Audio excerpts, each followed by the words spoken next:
নমস্কার।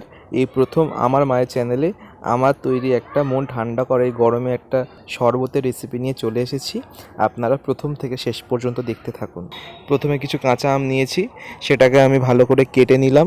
মাথার উপরটা বোটার গাছটা কেটে নিতে হবে।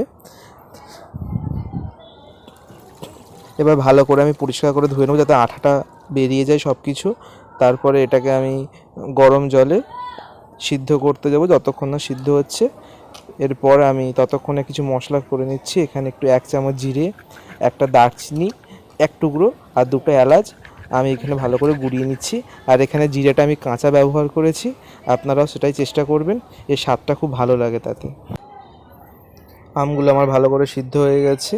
আমগুলো যতক্ষণ না ঠান্ডা হচ্ছে ততক্ষণে আমি একটা প্লেটের মধ্যে একটুখানি চিনি গুঁড়ো, একটু লঙ্কা গুঁড়ো আর একটুখানি বিট নুন মিশিয়ে একটা মিশ্রণ তৈরি করে রেখে দিচ্ছি। এটা আমার পরে কাজে লাগবে।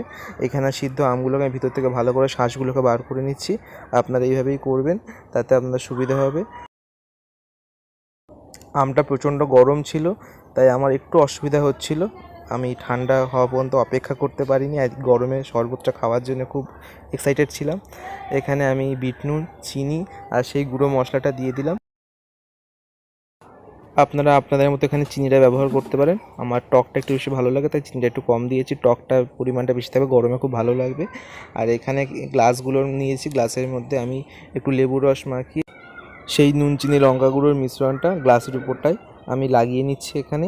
এটা দেখতে খুব ভালো লাগবে, খেতেও ভালো লাগবে খাওয়ার সময়।